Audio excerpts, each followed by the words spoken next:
Ako ang magiging boses nyo sa LTGMA. Titiyakin ko po. Ako ang magiging boses nyo sa LTGMA. Ano ba naman yan? Singhot na naman. Diba napapansin nyo ba? Ilang taon na gumaganyan. Sana Kaya itong si Norman Mangusin aka Francis Leo Marcos, sigurado ako gumaganyan yan. Tanongin nyo kung totoo ba yan. O ito yung mga supporters niya na napahiya na dito dahil ay itong LPGMA party list di umani ay talagang kay Norman Mangusin o Francis Leo Marcos. Sana Malay natin may mga nauutong supporter dyan magbibigay ng suporta para ikumpanya yung party list na yan. Pero bakit ito nagsalita na mismo? Kasi ito yung hinihiling natin nakaraan pa. Dahil sa post ay mukhang alanganin pa. Ito, founder ng LPGMA, Congressman Arnel T, nagbabala sa publiko laban kay Norman Mangusin alias Francis Leo Marcos na umangkin at nagpapanggap na chairman ng LPGMA party list. Siyempre hindi kayo maniniwala niyan pag nagsasalita tayo dyan.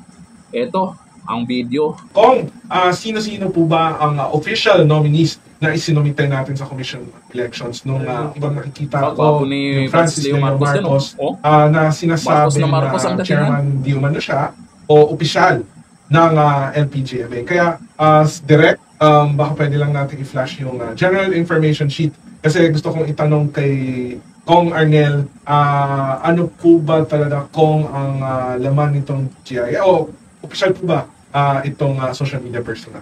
Well, ang masasabi ko po dyan, kami man nagulat di ba? Somebody is claiming to be an officer ng partido, LPGMA party list, and at the same time, claim pa niya na chairman.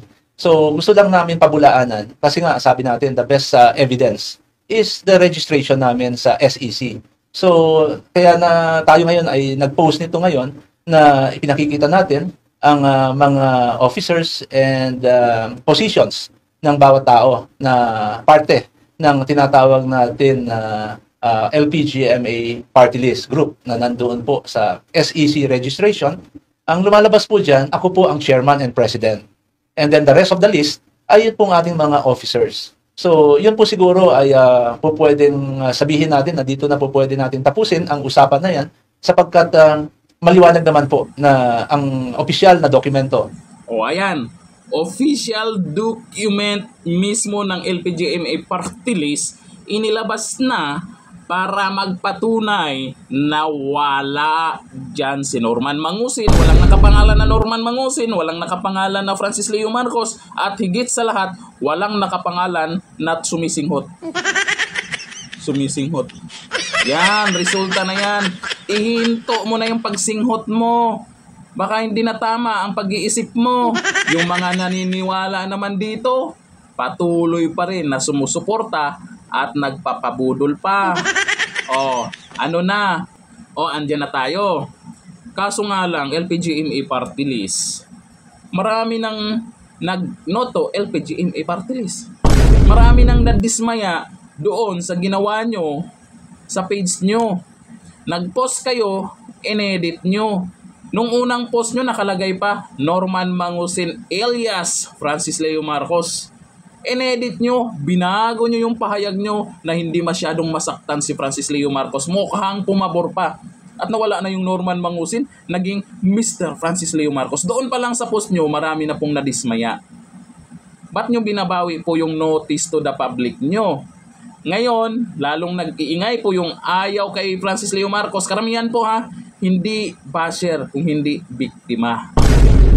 Biktima sa pambubudol niya. Ngayon nakita nyo siguro sa dami ng nananawagan tapos nadamay na kayo, tsaka pa kayo magsalita ng ganyan. Wala na. Desisyon na po na ayaw nila sa LPGMA party list. Ganyan lang, pwede lang kayo magsalita ng ganyan. Pero kung itong si Norman Mangusin na yan, kung tuloy-tuloy pa rin, sino kaya yung pinagluloko nyo? Kasi kung ganyan yung ginagawa, nasisira yung party list nyo, dapat may gawin kayo. Diba? Dapat may gawin kayo dito sa hinayupak na to. Marami nang nabudol niyan. Tapos ngayon, tingin namin kayo po yung binubudol niyan. Kahit sabihin natin, okay, andun tayo. Totoo yung sinasabi ng LPGMA. Ito yung peke si Norman Mangusin. Pero kung hanggang ganyan lang at tuloy pa rin ito si Norman Mangusin, wala din. Masisira at masisira pa rin kayo. Saan kayo papanig? Sa kanya o doon sa mga nabudol niya?